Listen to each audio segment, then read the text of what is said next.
Okay, I'm here with Susan Guarneri, who is the Career Assessment Goddess. Welcome, Susan. Well, thank you for having me on. All right. So, why don't you tell our readers just a little bit about yourself, what got you into career assessment and how you got started? Well, I got into the career assessment area, Chris, because, like many of your fellow readers, and maybe even yourself, I got in the wrong career early on, was terribly miserable, and didn't know what career to get into next. Unfortunately, spent a number of years doing that, so I know the pain that you can be in and how it can wreak havoc with your life. I was very fortunate in that I happened to fall into the career counseling field, got mentored in it, and developed that as my career area.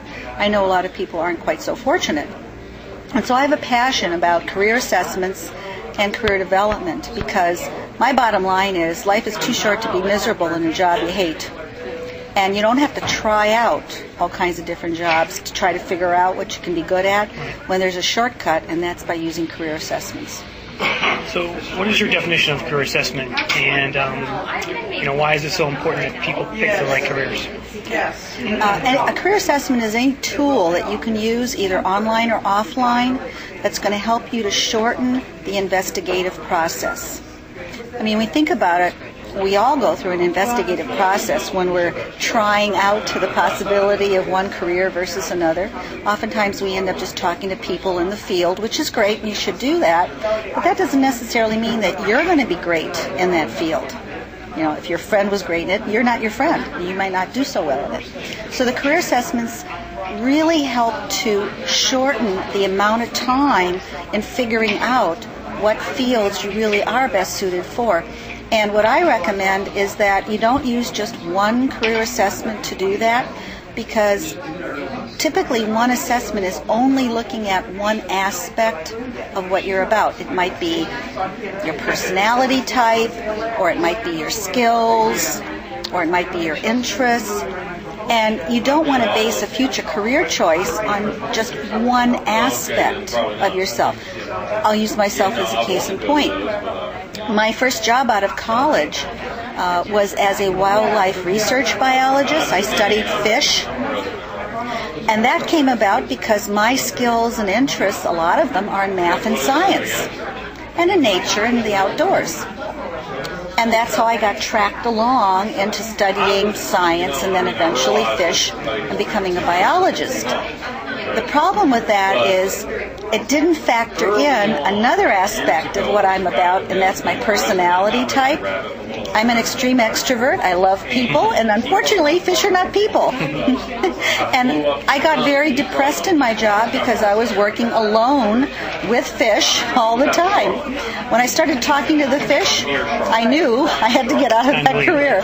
So that example is just to tell you, though, that through a career assessment portfolio of looking at skills, interests, personality type, and your values, what you want out of a job, putting all that together, we can have a composite look, almost like a DNA fingerprint of you, to really then more ideally match what would be some good occupational choices for you.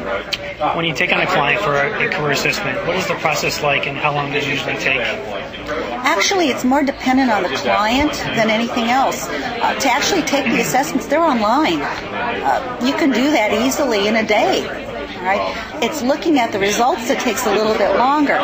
We have a process of 3 sessions, 3 one-hour sessions where we work together, and there's homework in between each session that the client has to do. And that means research, that means thinking about what you found, and then we get together and we look at what you found out and come to some conclusions. So at the end of the 3 sessions, you probably will have narrowed it down into a couple of choices that are reasonable for you, and that you can then develop an action plan around job search. And by doing a career assessment, is that a really good barometer of what the person's looking for? In other words, does it work? Is it very valuable to someone looking to change careers, or someone who thinks they're in the wrong career? Oh, absolutely. If nothing else, I have so many clients who tell me they know themselves so much better after having done the assessment. It's not just for finding the next job or recareering. It's also for knowing, once you have the job, how you want to progress within that company. Right. What's going to be the best fit for you. And that has to do with long-term career happiness. So it's almost like, you do this once and it's really good for the rest of your career lifetime. Right. Very good. Your talk tomorrow is about personal branding.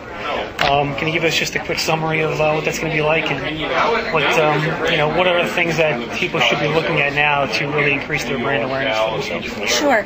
Well, we just got done talking about assessments, and I got into personal branding because I learned that there was a personal branding assessment. It's the only one in the world, and that intrigued me, and I wanted to find out more about it because, after all, I am the career assessment goddess. And so my curiosity drove me in that direction, and I came to find out, and this is very interesting, a lot of the assessments that I've been talking about before, the skills, interests, values, personality type assessments, are all assessments that you as an individual would take yourself about yourself.